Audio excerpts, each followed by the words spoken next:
This episode of Super GG Radio is brought to you by our Patreon. Patrons of the show can get our Dogs of Super GG Radio newsletter, Super GG Radio stickers to slap on your closest PC or bag, input on what we cover, game nights with the hosts, and even a chance to win a copy of an indie we talked about. Not only that, but 90% of all patron contributions go to the Children's Miracle Network of Hospitals. Visit patreon.com/superggradio to learn more.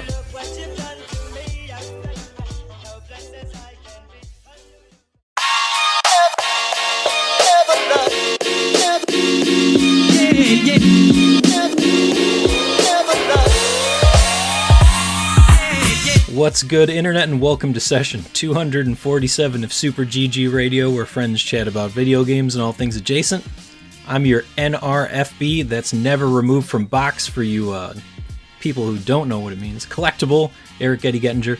With me, as always, is former video gamer Alex Arona. You can't take this away from me, Getty. Like, your little pot shots mean nothing to me. Nothing. I've curated a list of 50 games that can be beaten in under 2 hours, and you wrote this, and you think it's like, oh, I want to make fun of Alex. No, I have the papers, I have the Post-its, I have them. Look at these. Would somebody who's depressed have these many Post-its? Yes, I got more. That's the definition of depression. Are they constrained to your desk, or are they all around your house? It's hard to know anymore. Like, there's some up here. Do you have a cork board and some red string? No, Robin that's his took a Trello pad board. Earlier. Either way, this is the year of Alex, and it's been proven time and time again.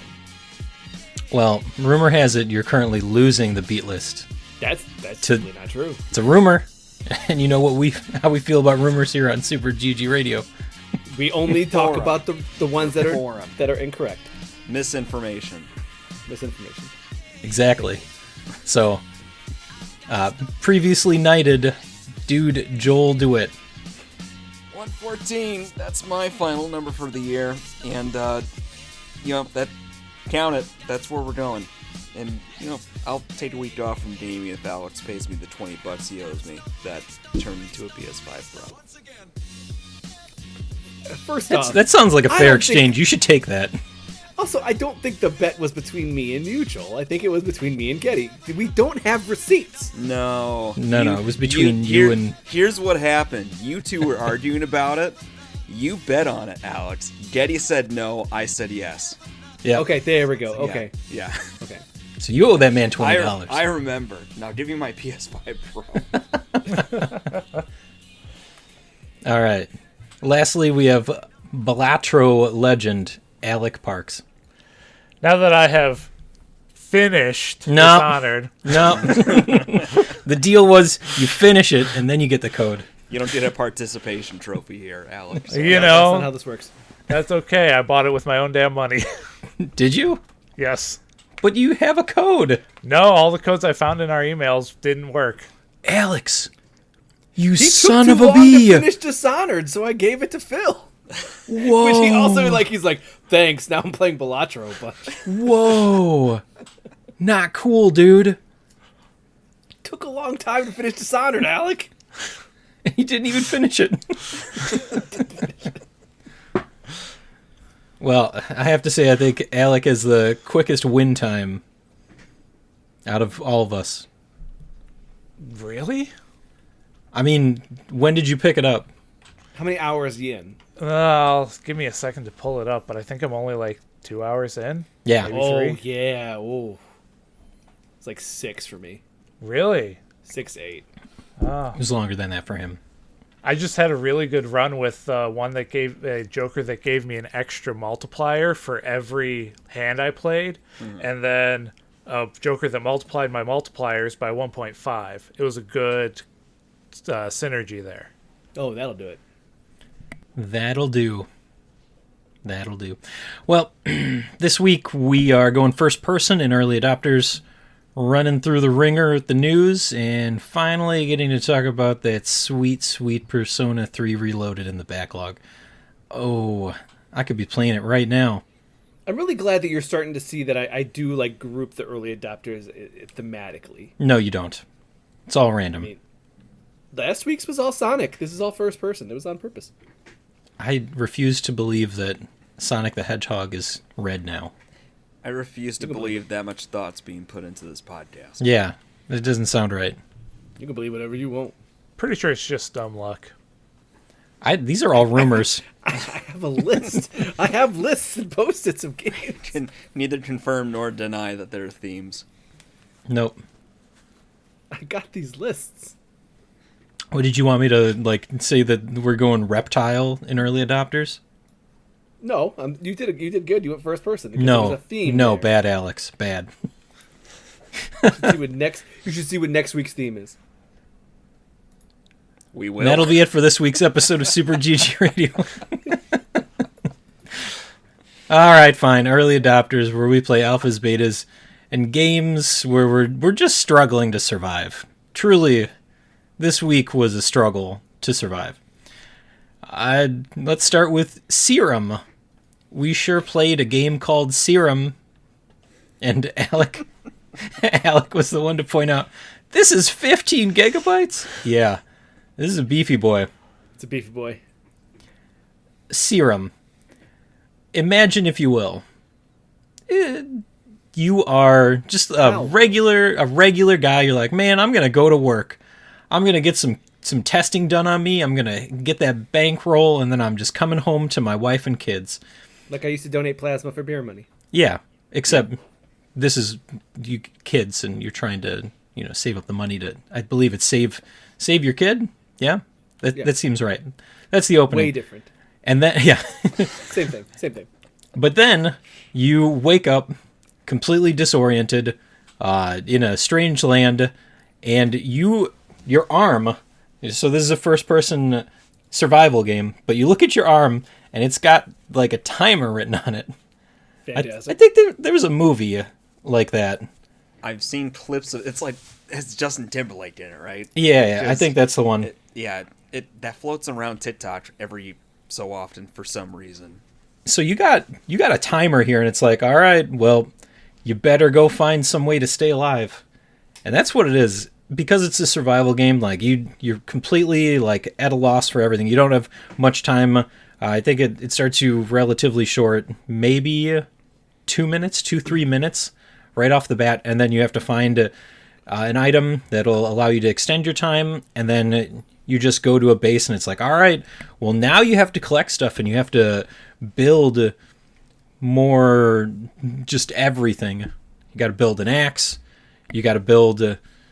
Yeah, you just have to build to survive. So Serum, guys. Did you survive? My journey on this was... Ooh, he's got a journey. Turning it on. I did not read the details of what this game was. Oh, I like that. Mm-hmm. So I turned it on. Okay, interesting enough premise. You wake up in this place. You got arm ports and a timer, and you inject a serum into you, and suddenly you've got more time. Me thinking, wait, okay, so this is going to be just like part of the premise of the story. It might hook into a mechanic into the story's gameplay. Interesting twist. And then I get to the base. Yep. And then they tell me to craft more serum. Okay, that's fine. This is just like everything is crafting now. Not, no big deal. Okay, now we want to go. I think it's an axe, right? Yep. An axe. And once it was something where I knew they were sending me out for more materials, that was my stopping point. Ooh, because old move. Because I knew what it is, and it's not a qualitative statement; it's a me thing. It's like, no, I don't want survival. You can't make me survive. I'm surprised you didn't just like sit there and stare at the screen and watch your guy's timer go down, and then just like death and be like, good. Now you're giving me ideas. Bad guy. Nice. Thanks, Alex. Yeah, Serum does a lot of the classic survival tropes. You're not really punching rocks so much, but you are still, collecting herbs, and then it's like, oh, by the way, you can make serum from everything, which also feels weird as like a story mechanic. I mean, yes, it would be very hard to play this if Serum was it would be a very short game if Serum was hard to come by. But at the same time, when they say Serum can be found in parts of everything, so just grab a bunch of stuff, break it down, and thus you will have Serum, feels weird. That being said, I still think that it does a lot of stuff that kind of sets it apart, being real grimy, real, like everything is just kind of ramshackle, falling apart. It's like, oh, go and build this thing, and it's like the whole like workbench is held together by duct tape and a prayer. It's like, oh, that's cool. Like the whole building is just like just plywood that someone nailed in and then just wrote like God has forsaken us or something like that. It's like, oh, okay. Who's the guy who you hijack his serum from? Is it Steve? Yeah. It's like, damn it, Steve, come on. You could have done better than this.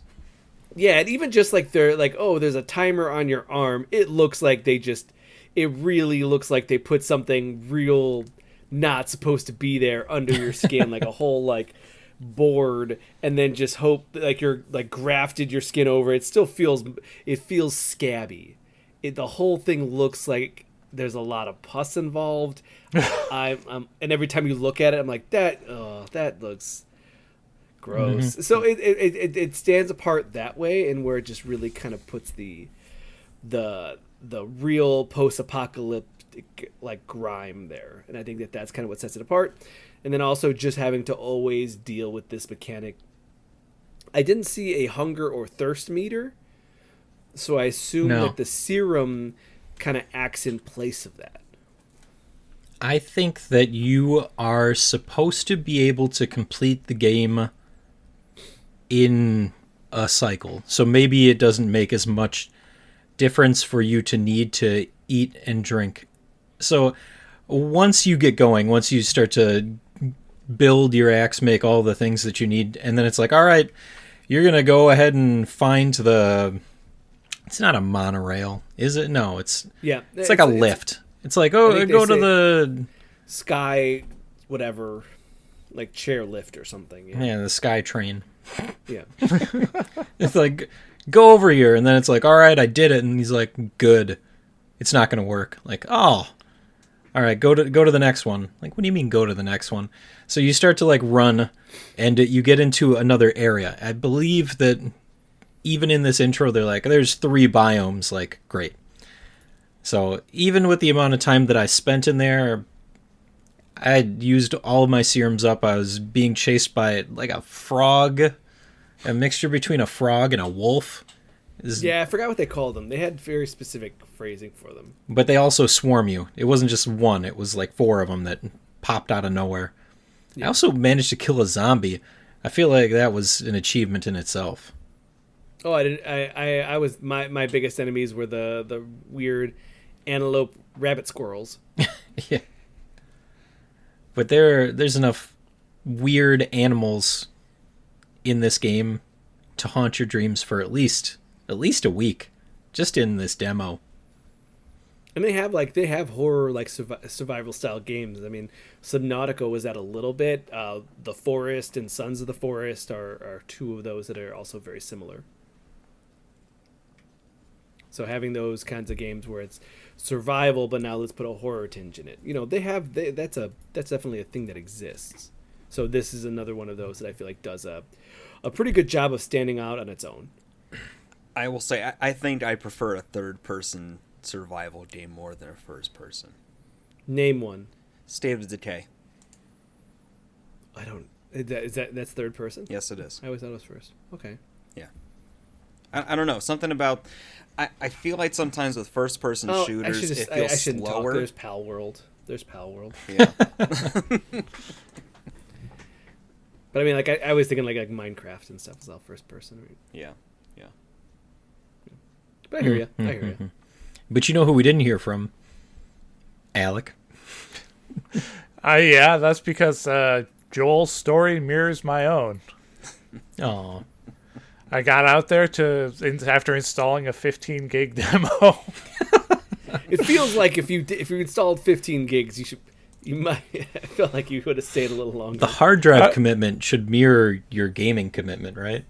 Right, and my hard drive is pretty open, so Burn. it does. You hear that, ladies? Not sure that that's what he meant, but all right. Ladies. It's an audio podcast, Getty. Your Yeah, I frowns know. mean nothing here. Your frowns are powerless. I don't know. Somewhere on the internet, everybody heard me frown. All right, the other game, not as big of a space commitment, but I would argue just as much fun, if not a little bit more. Again, this guy's opinion. We played Sliders, not to be confused with the old sci-fi TV show. This is Sliders with a Y. That was the first thing that popped into my mind when I saw the name. I Yeah. thought birders. Come on, man. They're sliders. Like that, Yeah, they're yummy. that's a I know what you're talking thing. about. Yeah, I thought the exact same thing. So I'm gonna send you guys a picture in a minute, but I think you'll appreciate it. Sliders. This version of Sliders, you are first person once again, but you're crazy like reptile man with a gun. And imagine a cool guy. He looked like he had like a leather Yeah. jacket. Oh, he's and real like, cool. a mohawk of Yep. fins. But imagine, if you will, Vampire Survivors first-person shooter mode. Oh, yeah. Yeah, You it know- actually also reminded me a lot of Borderlands. Borderlands a little bit, but Risk of Rain 2. yes. Okay. Yeah. Yep. Yep. But yeah, no, this is so Sliders, you're this cool dinosaur with goggles on his head and a cool red jacket, and no shoes, for reference. You don't need And, shoes. I just saw him land with no shoes in the currently in the footage that's playing on our Twitch channel right now. And you get you shoot, you actually shoot, you click the button to shoot and reload. But you get different things, like you can get active abilities. You can hit a button to enact. You get passive abilities, and then you get like stat buffs. I definitely lean towards the passive because I was doing the Doom thing where I was just running backwards and circle strafing while shooting, and that was pretty cool. But also then they would sneak up behind me, so that was kind of a problem. And I was using mostly passives, but there was one passive where it was just a giant elephant man Yes. comes out and just starts fighting for you. It's pretty good. He's got a funny name, too. Like Bernard. Yeah, I was looking at it just now in the footage on our Twitch, and I missed the name.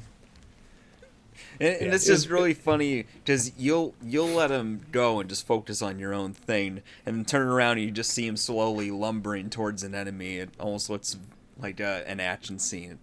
It's pretty cool. Like this game, I was skeptical about a little bit just because I've been steeped in Steam demos enough lately to see how many people are also running Vampire Survivors, right?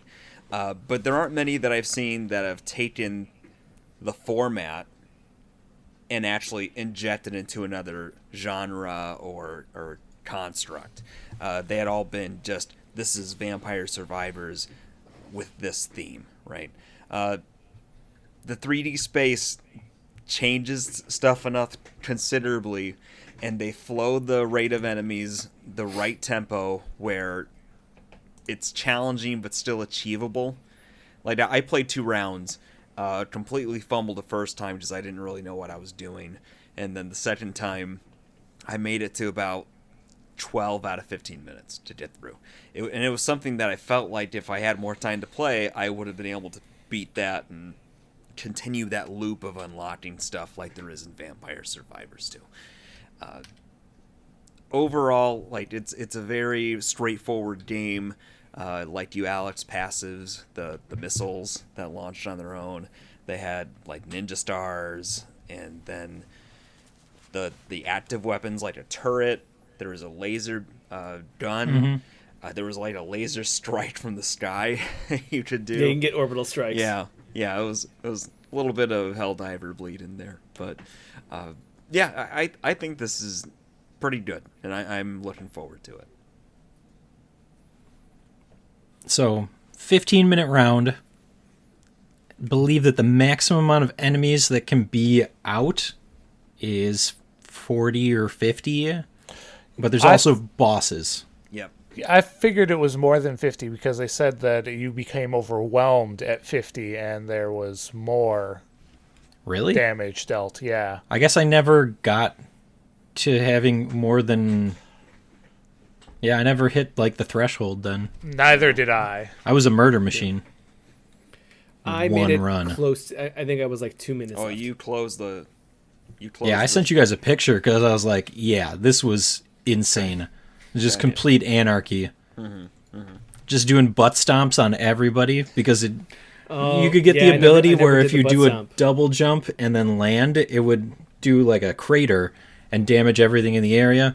And then you could deploy up to 5 turrets. I had my drone that was flying around. I had Bernard, and then I just spec'd for crit and damage, and I was headshotting stuff left and right.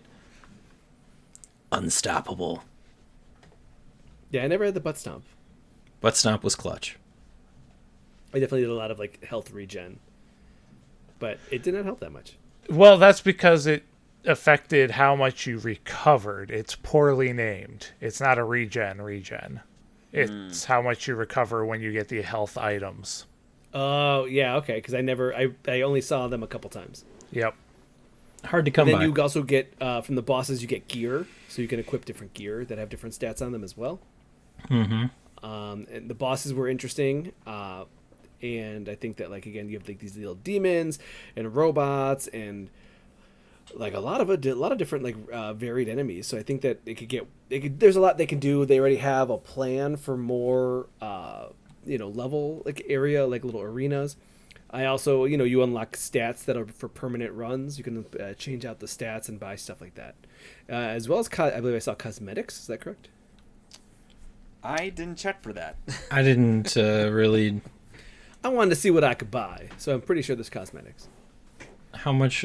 It's in-game purchases. So after you finish a run, you get a little bit of money and... Well, whatever money you pick up during the run, and then some like crystals or something like that. I don't think it's cosmetics. I think it was gear. It's gear. Gear. It's weapons, and then you can also buy upgrades for your character so that you get that buff permanently. So just like threw some points into damage, threw some into health, and then I was like, this is neat. Wishlist. Wishlist. Wishlist, but I'm holding out for controller support. Thank you. No, don't need that. That is what. Yes, it does. Don't it need it. absolutely needs it. This is sword and board. Yeah, I feel like accessibility issue, Daddy. I feel like it's harder to aim on a controller with this kind of game. I agree. Mouse much easier.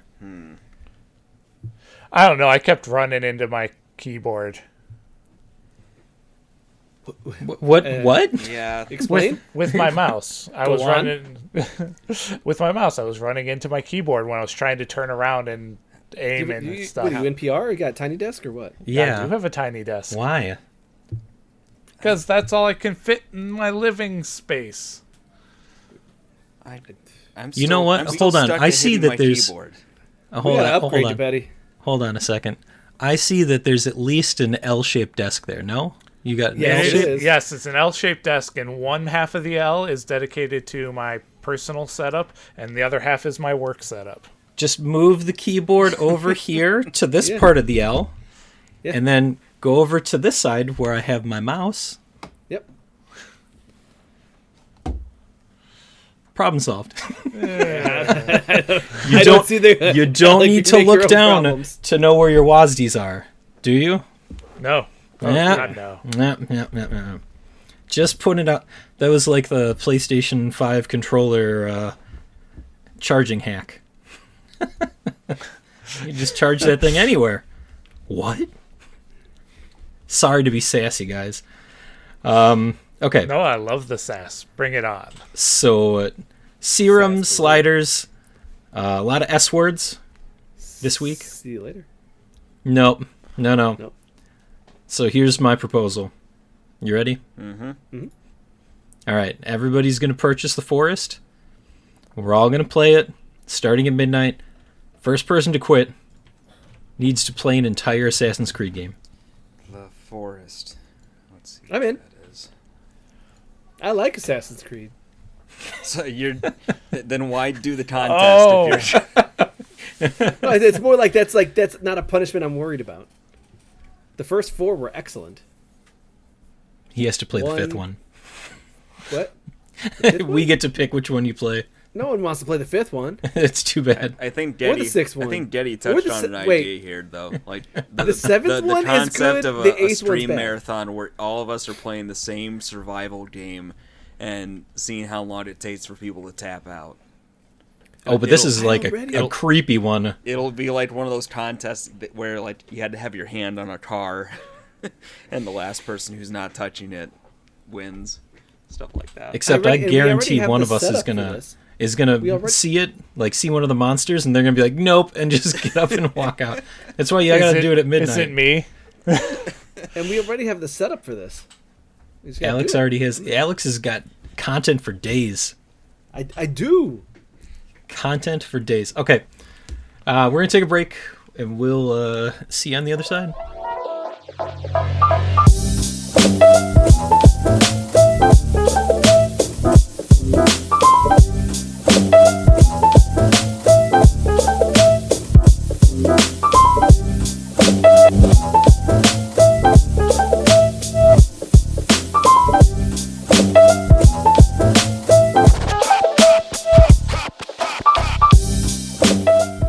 This is the news from Super GG Radio, now with 15% more microtransactions.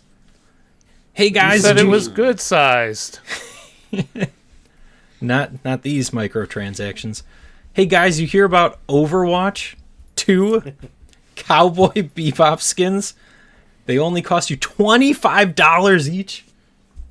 I was so like, I should maybe get back into Overwatch because I want to see these skins. And then I saw it and I was like, well, It's not I even was like a loot crate situation anymore, or a loot box where you win matches and you get like a box and you hopefully get it.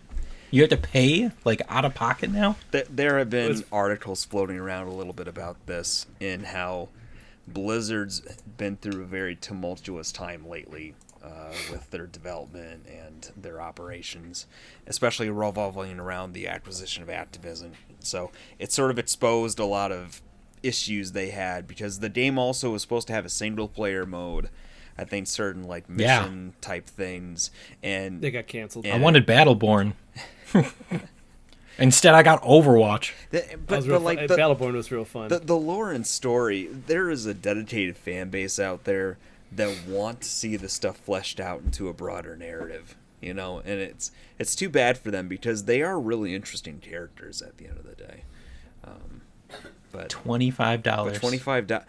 They are they are not if you selling it for only- the Alexes. They're selling it for the people who are already playing it 20 All right. hours a day. The one thing all about right. this is that they did update that all new characters are free now. Yep.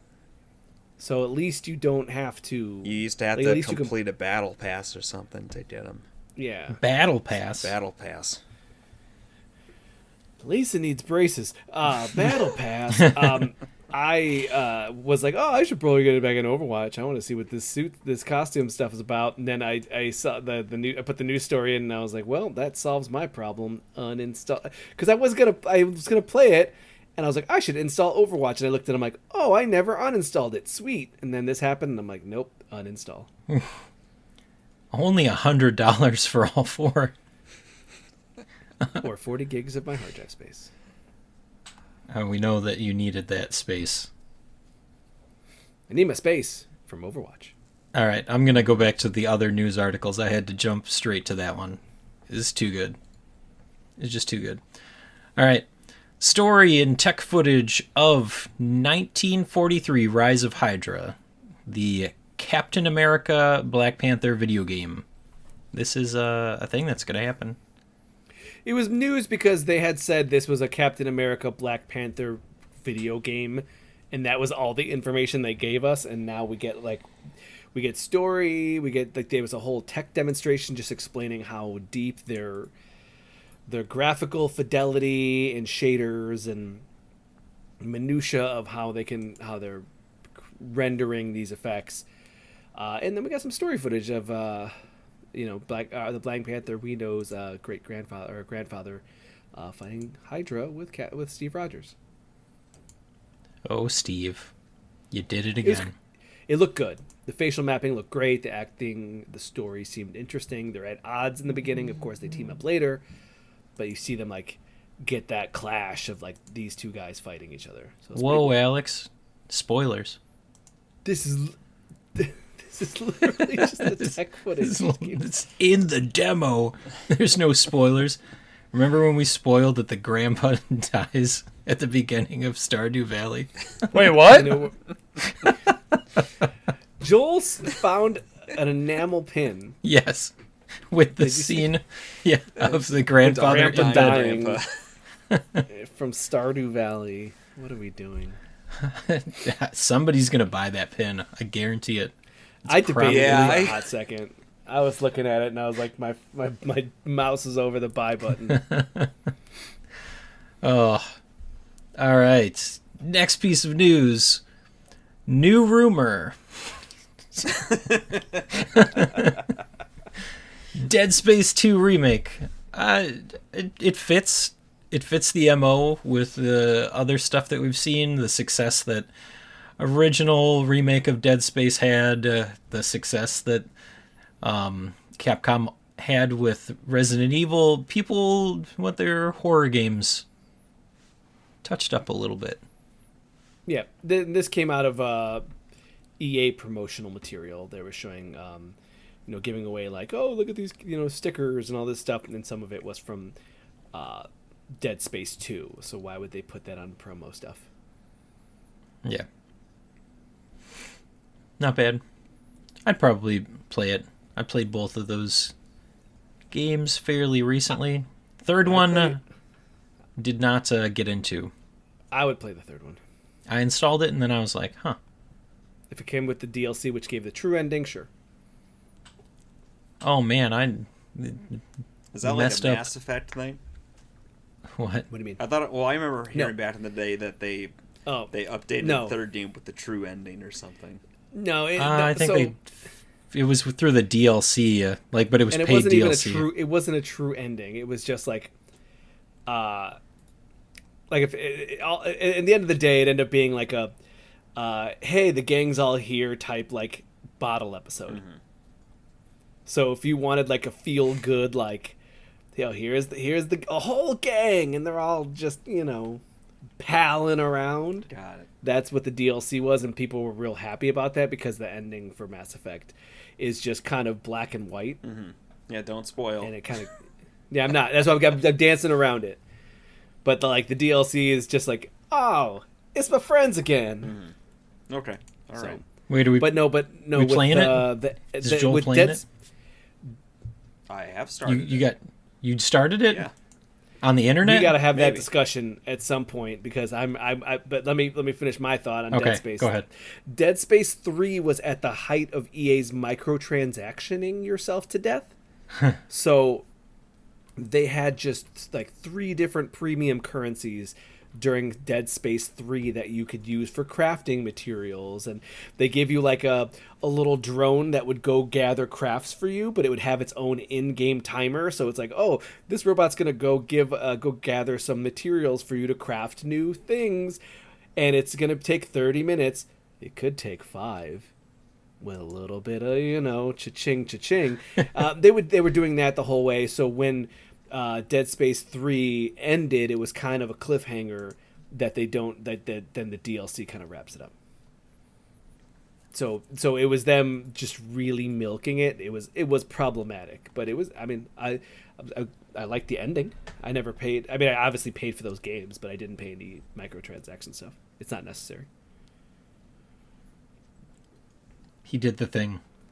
Yep. Now, Joel, how do you think of Mass Effect? I've played to the Citadel. What's your favorite shop in the Citadel? I think I only saw one shop. Okay. There's like 4. There's 4? Okay. You'll get there. All right. In the main concourse? Yeah, I'm just ready to leave the Citadel at this point, to be honest. How long have you been in it? I went through. It's gonna be like a couple hours, I man. went through some club thing. Like Did you dance? No, I shot the place up. You could dance, man. He does a little. But did you bad guy? Yes. Although quick observation, like the bad guy option ranges wildly from stern officer to completely emotional outburst, Psychotic person. to yeah, like it ends up with the character being like multiple personality, where in my mind you could go kind of like more cold and calculating if you mixed it between the middle option and the bad guy option. So it's what I'm learning is that it's not so black and white about the way to be the worst person in some of these games yet. But the problem is that you can't, like, there's not every one of those types of bad guy options that give you good guy, medium, and bad guy. Mm-hmm. And so it's like, it's not like you could just, I want to be the bad guy who's cold and calculating and just emotionless. It's like, there's really not that way to do that. It's just be kind of shit. Not. I swore I got to play Lion King. Continue. It's now I have to mark the time. I'm just going to ignore it. Yeah. Mm-hmm. Somebody else talk. Fall Guys characters coming to 42-57. Fortnite. Boy. Fall Guys characters coming to Fortnite. I'm not adding anything else. That's it. I mean, you can't just do that. I mean, Fortnite is just, it's just weird. People were really worried because they thought it meant this might be the end of Fall Guys. But the developers have kind of come out and said, no, we're still working on Fall Guys content. So Okay. that was the big story about this, was that they got added to Fortnite, and it seems real weird because they're just kind of in similar veins. But yeah, Are they? yeah, kind of like this party game hub. Okay. It's all encompassing. Yeah. I totally missed that we had a Stardew this news is a big piece, but Stardew Valley gets a new update that includes sinister new message for cheaters. How do you This cheat? came out of this was secondary part of the news where like last week we found out how you can, if you go left to right when gathering resources, it's faster. Is that cheating? By milliseconds. No, that's not cheating, but it was more of the developer finally fixed that. That was part of the update, was like, hey, I know that there was rumor about this. You guys are totally right, and I'm now fixing it. New patch coming. And Where do everyone I was very own excited. Stardew? I own it like 4 times. I think I have it on Switch. 1, 2. I have it 3 different times. There you go. Alec? I've only got it once on Yeah. Steam. Okay. I think I have it on Switch. I don't have it on And so Steam. the sinister message is it's for people that have figured out, like, in speed running, you can glitch yourself out of bounds and end up in locations that you're not supposed to get to yet. And by jumping and moving around and getting out of bounds, you'll meet one of the characters who just is kind of like angry at you and kind of gives you a lot of grim messages about stuff. I didn't want to watch it because I was like, I don't know, that seems interesting, but I did not get the chance to. All right. We got World of Warcraft getting a limited time battle royale mode. Okay. Yep. The World of Warcraft trying to stay relevant, which is, for me, I would have thought this would have been a no-brainer long ago. But now they're kind of catching the wave, and it'll probably be part of the battlegrounds that they have. And in this case, it'll just be like a bigger map, which they already have those, right? They have like the basin and all of those different battlefield. Those PvP. Oh, it's way things, different yeah, now. Maybe think about that. Just how. I'm saying, imagine that map, though. Yeah. The was it the Arathi Basin? Yep. So if you imagine that now, and then you all just kind of drop onto the map, and then just like last man standing yourself, that could be pretty good. Could be awful. Could be Alex just, was it stealth in the corner? Yeah, In the bathtub. that's the way you do it. Yep, and so this is a limited time event. I assume that if everything goes great and it really gets like a shot in the arm to Warcraft, then I could feel like this will be a permanent thing. All right. Please, there are people involved. There's no way it'll go great. I mean, it's also Blizzard, so I assume that the servers cannot handle it. Never. Destiny 2 gets a permanent horde mode. That one's for you, Getty. People have been talking about this for a long time and asking for it. I mean, why would you do that when you could just play in the Crucible?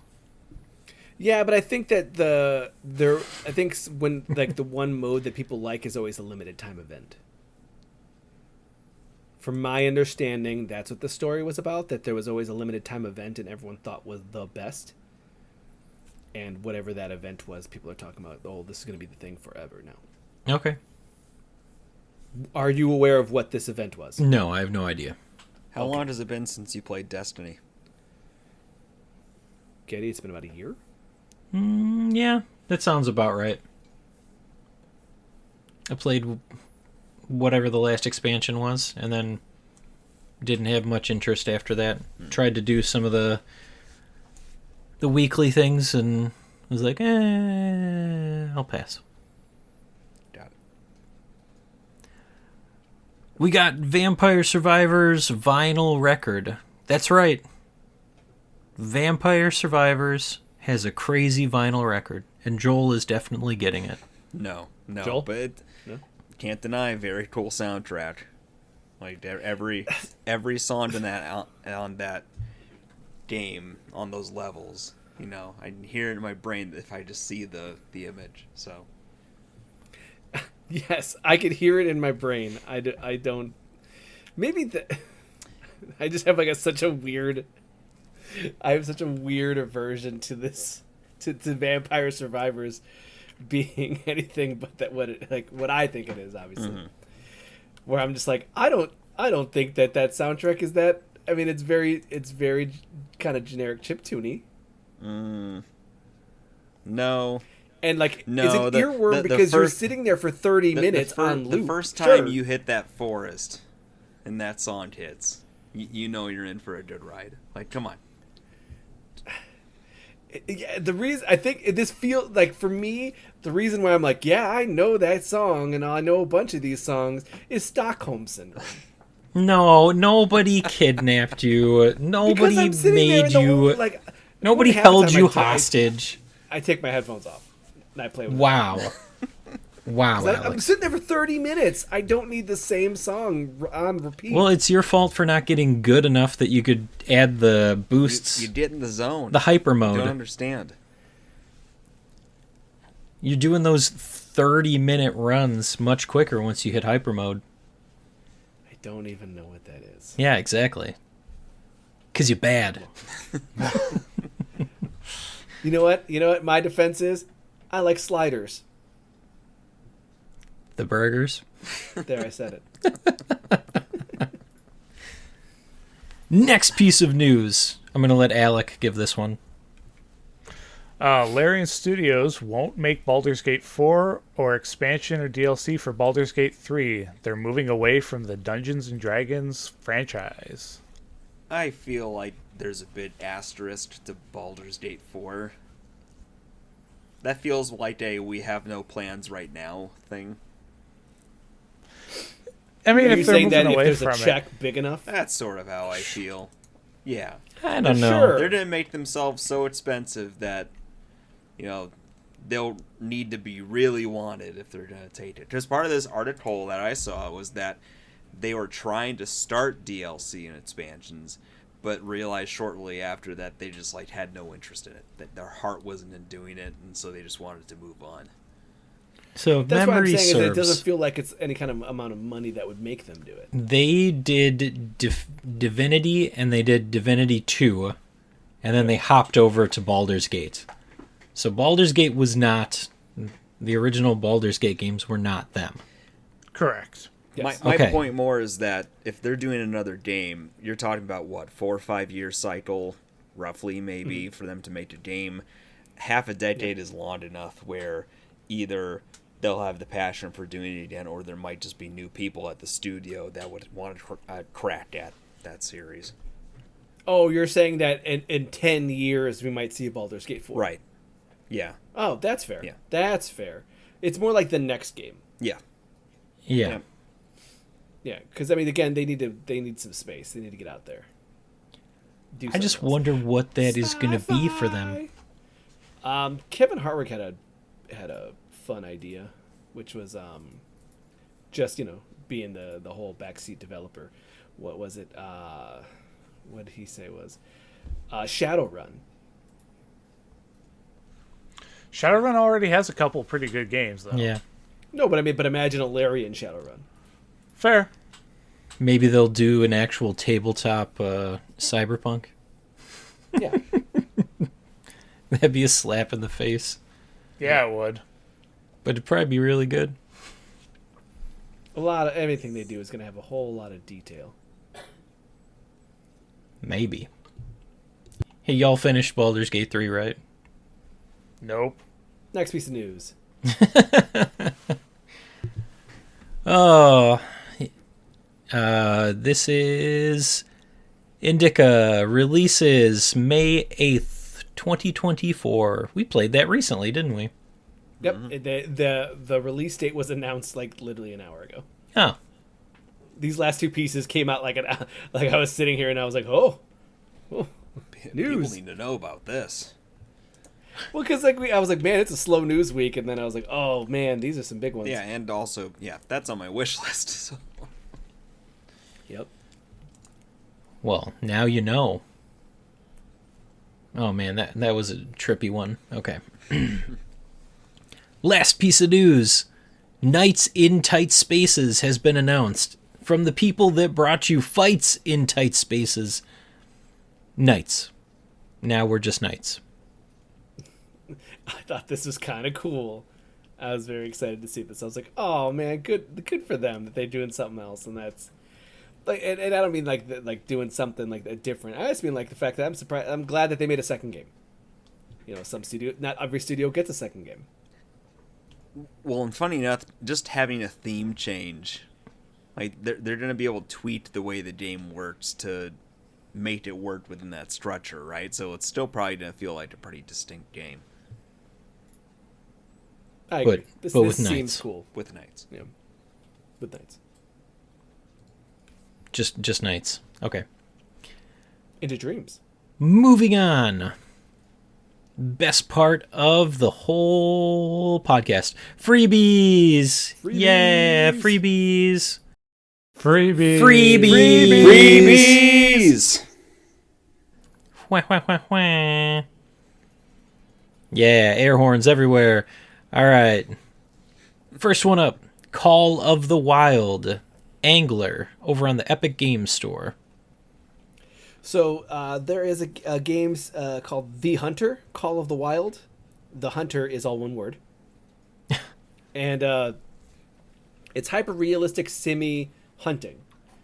Now we have Call of the Wild. It's the same company, same developers, and in the theme, but it's now it's fishing. It's fishing, and it's sim fishing. You get in your all your gear, you get in the boat, you drive the boat, and then you fish. Or sometimes you put on the waders, like those big boots, and you wade into the water, and then you fish. Wow.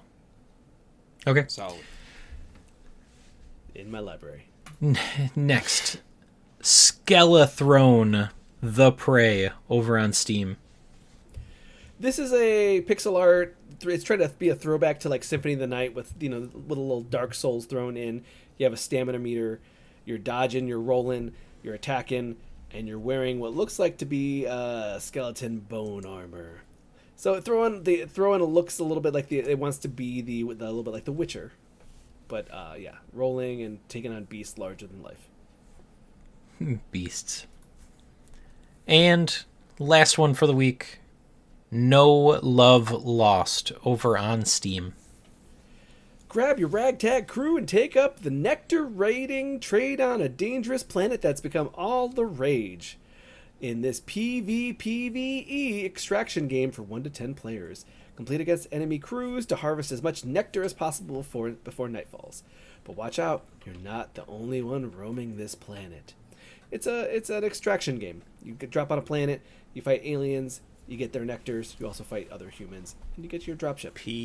Not the humans. PvE. Yep. Yes. Player versus everything. Yep. Or environment. Everything. Yeah, that's kind of a... That's another way to say extraction shooter. Okay. No, you're just supposed to making drop, stuff up grab now. your stuff, and then get out, and everybody's an enemy, as well as a regular enemy. I liked extraction shooter better. Yeah. Okay. Sounds zippy. It's more descriptive. Nah. These are just words. PvPvPvPvA. And we're not going to explain that one. As a matter of fact, we're going to leave you with that and take another break.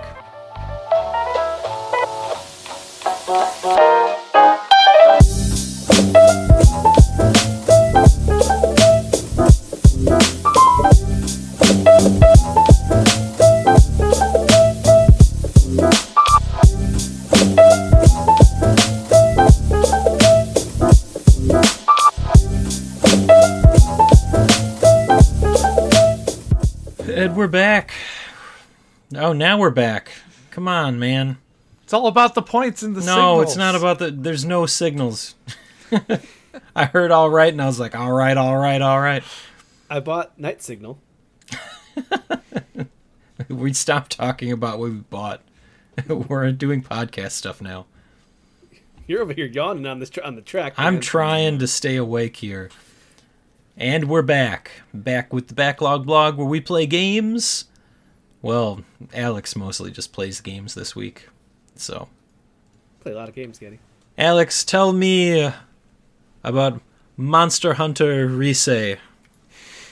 Okay, so I go through different phases of Monster Hunter where I kind of dabble, and then I kind of start making some good progress, and I'm like, okay, I'm going to watch some YouTube videos about how to play my character, and then I move forward in my path, and I pretty much beat the game, I got to add it to the list, but I beat the game. And it's always funny when Monster Hunters, you beat the game, and then they say, oh, great job, you did everything you needed to do, you saved the city, you're a hero, and then they go, oh, by the way, there's more stuff that's bad that's happening. And they go, yay, end of story. And so there's just always this really great back half of, like, you know, like... Basically, when you beat the game, you're like level 20, and then they're like, by the way, you can go to level 999, and by the way, there's still more stuff back there. Once you get to like level 800, there's some good stuff that, like story stuff, and it's got a really deep end game. And around the time I beat the game, all of a sudden I go, I didn't do you create gem slots, you get different abilities. So like when you get the main crux of the game is that you fight these monsters and you pick a weapon, one weapon. What? You fight monsters in Monster Hunter? That's pretty much where you go, is one weapon, and you master that weapon throughout the game. That doesn't sound right.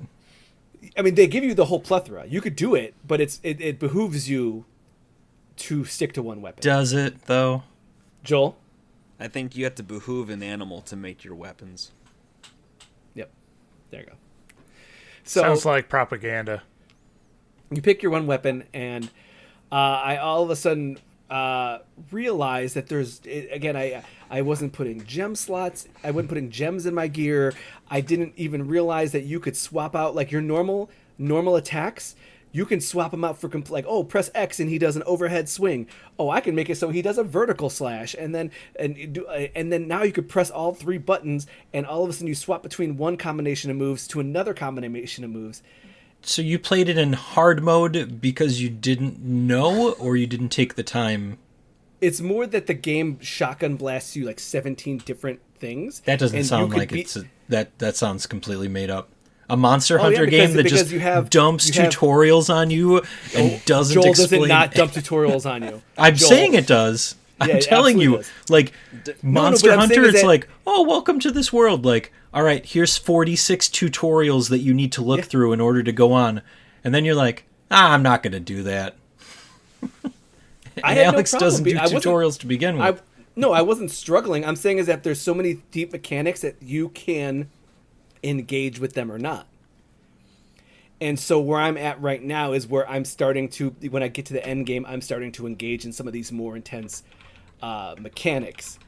And I got to tell you, Joel, I'm so excited. It's just so much more fun now. They give you wire bugs, which are basically a grappling hook. They give you a grappling hook. And what you do with the grappling hook varies per weapon. So my character, I can slingshot myself into the air and then slingshot myself straight down with a giant axe and slamming down on people. I can... and then they also in this game, they put a greater emphasis on an animal riding. So if you remember, you could occasionally get on the monster and like rodeo it. Yeah. Now it's really super duper easy. And so I play online with randoms, and every time there's one guy, I'm like, oh, the monster's over here, and I start fighting the monster, and I look around, and like nobody's around. It's just me by myself, and I'm like, what the heck? And like 5 minutes of me fighting this monster, and I'm like barely scraping by, and I'm kind of dying, but I'm like staying alive. And all of a sudden, I see a giant double sword being ridden by this guy. He grabbed it across the map and rode it across the map to come fight my monster. I'm like, what are we doing? And then like we knock it down and the monsters fight, and then we all attack ours, and it gets tired and runs away. And I'm like, okay, let's go follow it. And I start following the monster, and I look behind me, and they're gone again. And I look at the map, and they're going for another monster to come ride it all the way back. It's just this thing that people do. And yeah, so I'm seeing a lot of the techniques that higher level players are using. And it's really fun and real silly. Again, the game they give you a like a what is it called when like you're in a fighting game, and they give you here's a fighting room, and you just fight to try to work on your training combos. room. Yeah, and they give you one in Monster Hunter because they don't tell you the combos. So if you hit, XAAX, it does a completely different thing than what you would do just XXX or AAA or XAX. It just like the combos all of a sudden start like opening up if you just kind of play with them. And I started doing the research on the YouTube videos, and I'm finding out that if I could swing my axe and then spin it behind my back, and it's a buzzsaw now that turns into a sword, and then spin it behind my back again. And it's all of these like advanced level combos. And I'm like, oh, I was doing hack for like so long. And it's just, I'm finding like, it just looks so cool. Me spinning my axe behind my back, and I'm grappling, hooking everywhere. And then all of a sudden someone rides a lightning lizard across the field just to ram into my monster. Monster Hunter always seemed like the series to me that just as important as how well the systems work is just the stories you end up having from playing these events, especially if you team up with randoms who like are way overpowered, or to your experience like just know certain traps that you can, like things that you can bend the limit of getting away with in a match. And the game gives you a lot of those mechanics that you just have to know. So even just running up a wall, backflipping over, grappling hook, and then slamming your axe down, it's such a cool action moment. But it's, you're holding a lot of different buttons. It's like, oh, the grappling hook's on left trigger and right trigger, but running up is, hold it, it's clicking the stick and then hit A and then hit X to jump off. That's the Armored Core stance. Just the claw. But it's just, it's so cinematic and so fun. And now that I'm in the end game and I see some of the old favorites, the Beetlegeist, which is a giant dragon bird that has a beard of feathers that fall off and they're bombs. And so it just flies over you and dive bombs you, and it's such a mean monster. And I just got to it where it's like the end game, and it's like, oh, by the way, you can go fight that guy, and I'm like, I don't want to do that. That thing super sucks. But yeah, I'm just having a lot more fun digging in now. I got Sunbreak because I found that it integrates with the end game. Like once you kind of get to that end of Monster Hunter Rise, like if all of a sudden if you install Sunbreak, all of a sudden like at the celebration someone comes up and goes, "Oh, by the way, I need some help too, and there's another place over here, and we got even more monsters. You got to come over here," and it's a whole nother map for like a town, and you can go back and forth. You don't even have to go back and forth. You could just sit in your main town, but it's more that like that person will just like vomit quests at you with new monsters on new maps, and it's like, oh, that's cool. Oh, by the way, now also I'm gonna give you another ability and another thing you can use and more mechanics. It's pretty awesome. So I just wanted to talk about again where I'm at the end, I'm in the end game, and now it's all in front of me, and it's like, oh, okay, because your hunter rank, which was always the thing, but with Sunbreak now they added master rank, which is like a whole nother level, which is like levels on levels, and you level up one, and then you also can level up the other, and it's just like another tier. And I'm just remembering how complex again some of these moves are and why, because I'm using the switch axe, and you need to attack with the sword, and once it lights up and becomes colorful, you then switch to the axe, and you do it's a whole other thing. Now, is it a Switch game? Yeah, it's on Switch. All right. No, it's on Switch and PC. It's on Switch and PC. Okay, I was going to say, historically, there have been times where some of these games only came to Nintendo platforms. Yeah, originally it was the DS, Monster Hunter 3 and 4. Yeah.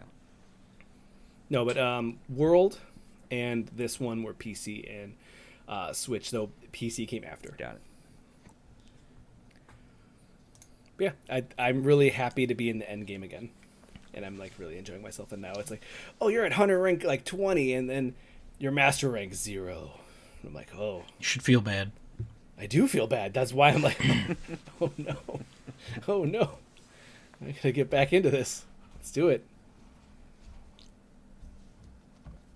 Thank you, Getty. I mean, I was trying to engage with you, and you just kept going, Joel. So, well, because I want to get you in this. I think that you would really like. No, Monster I don't. I don't want to. You like systems. You can't make me. He does like systems. I don't like anything. You do like systems. Some good on Wii. I hate disorder.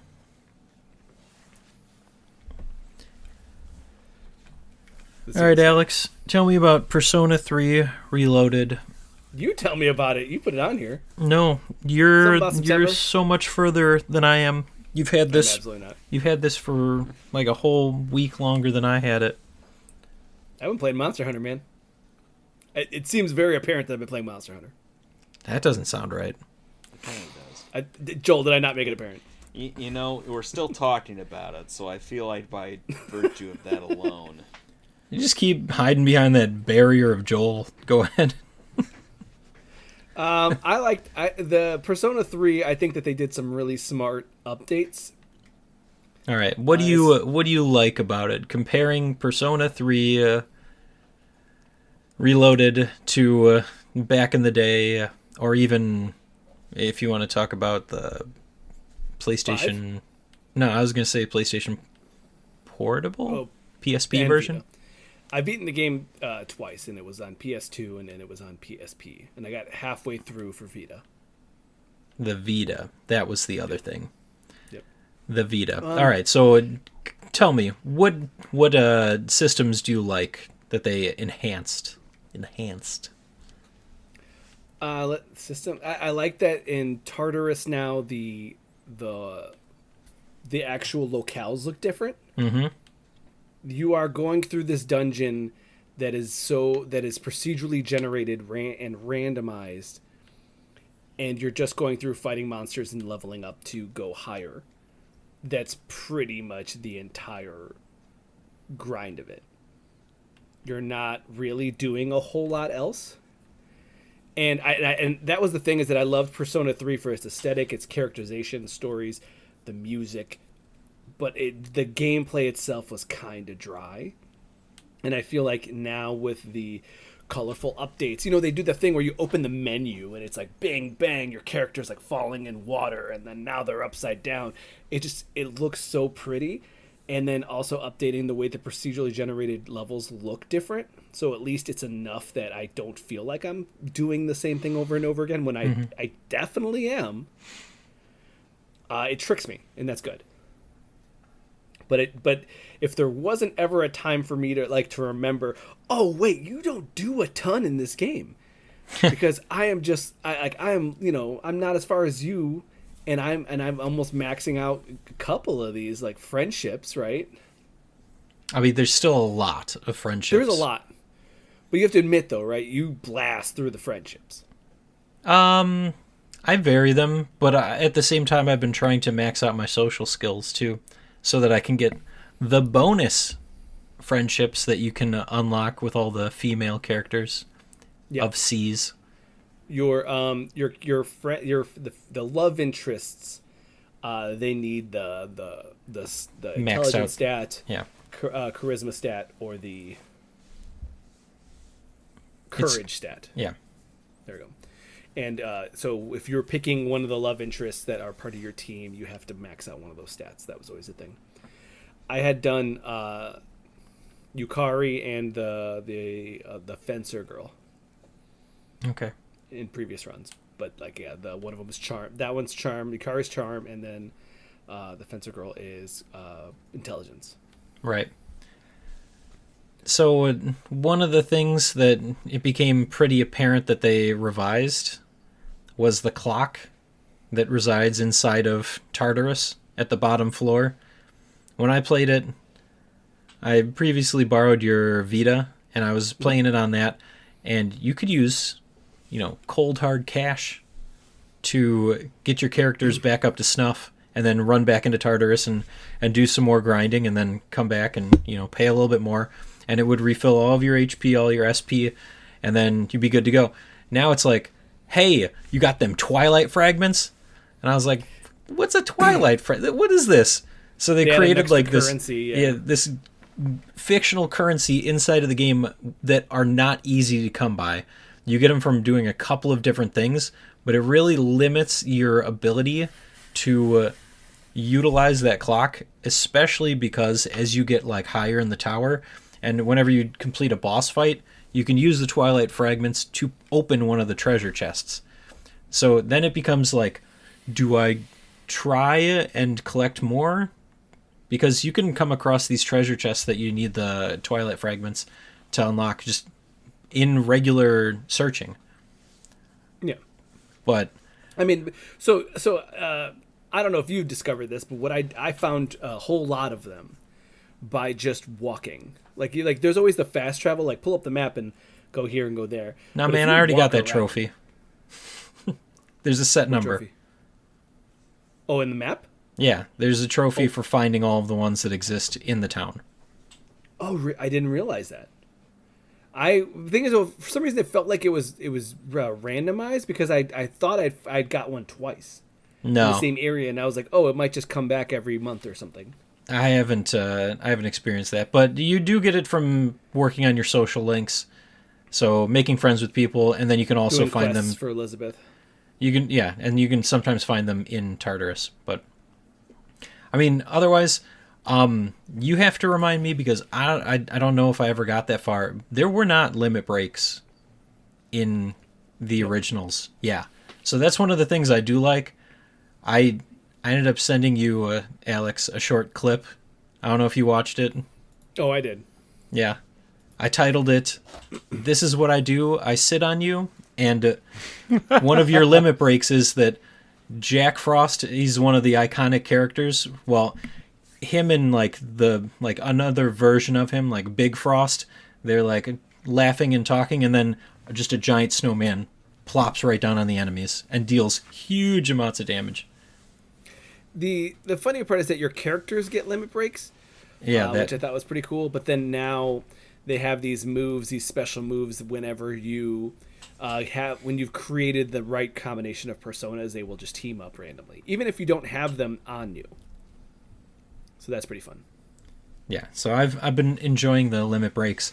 They break the game a little bit when you first get them, because if you unload multiple on a boss, it can really just change the shape of the battlefield. But as This you game though is surprisingly easy. I haven't felt like I was in danger.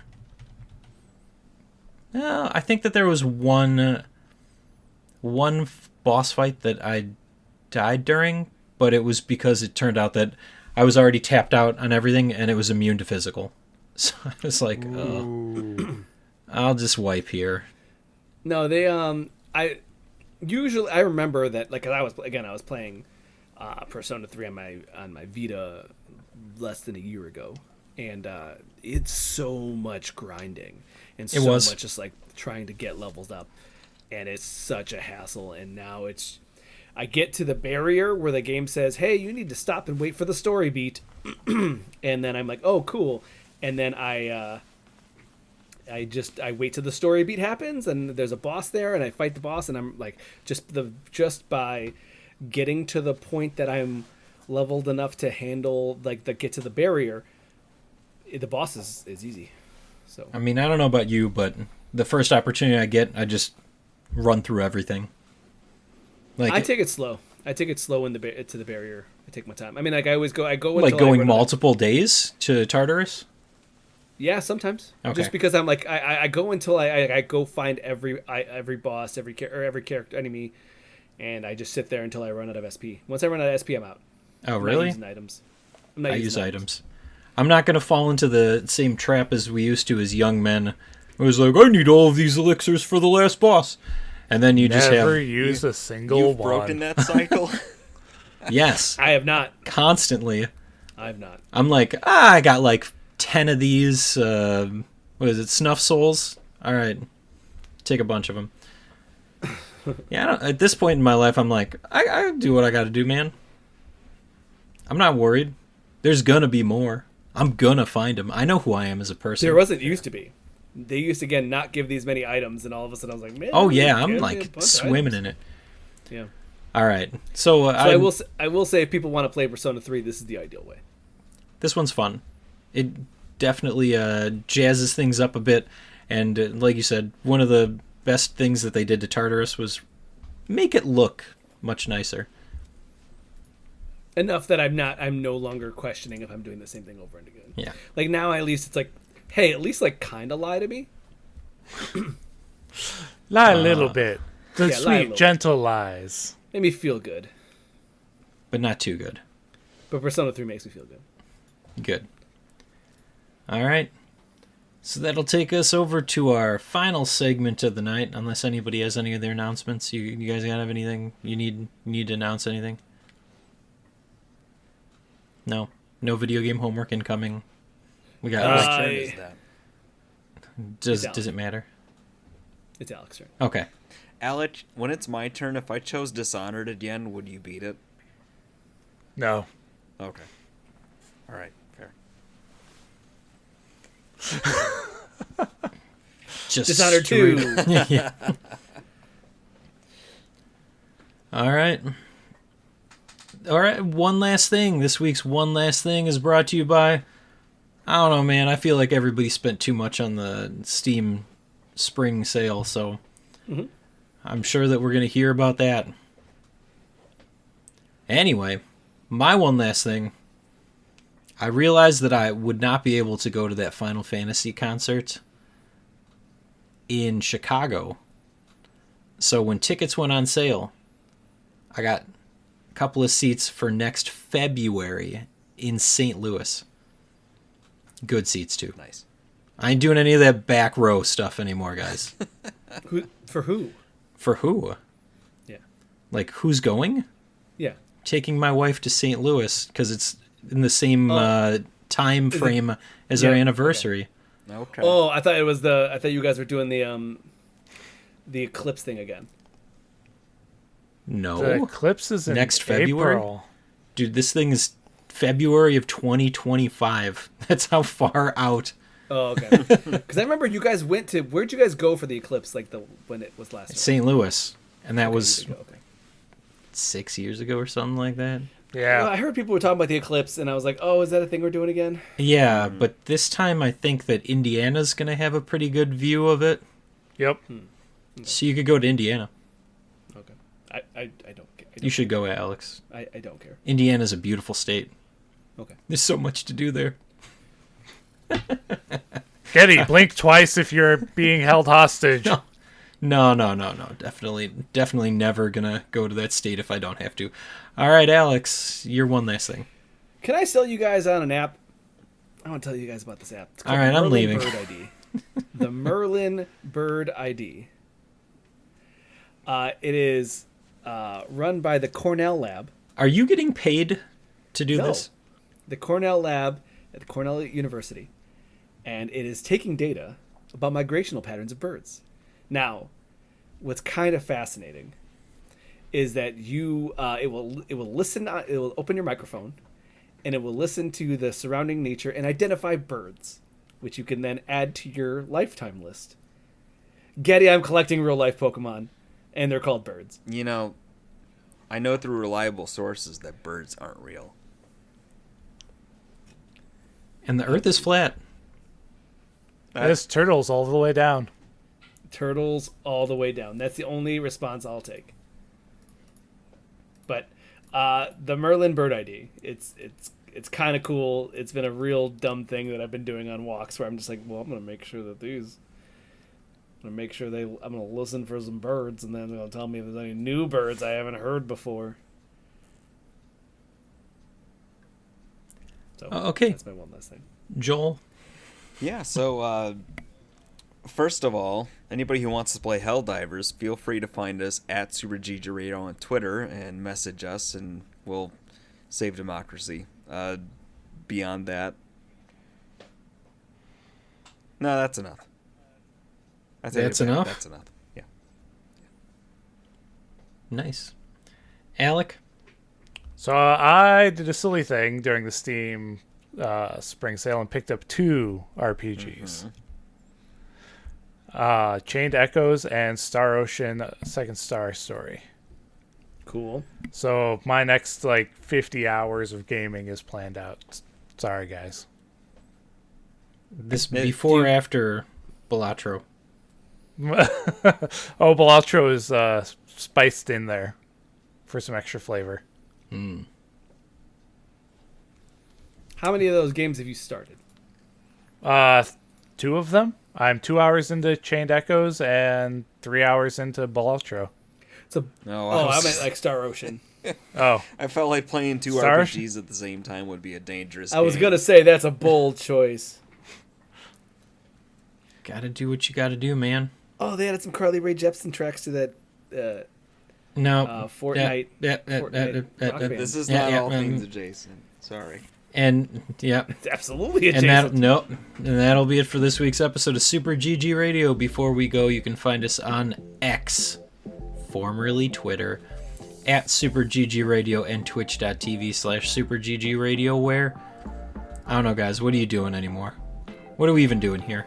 Still doing the podcast. Mass Effect Mondays. Mass Effect Mondays? It's And- real. It's and happening. It's Monster Hunter happened once Wednesdays. at least. All It'll right. probably happen again. I sure hope so.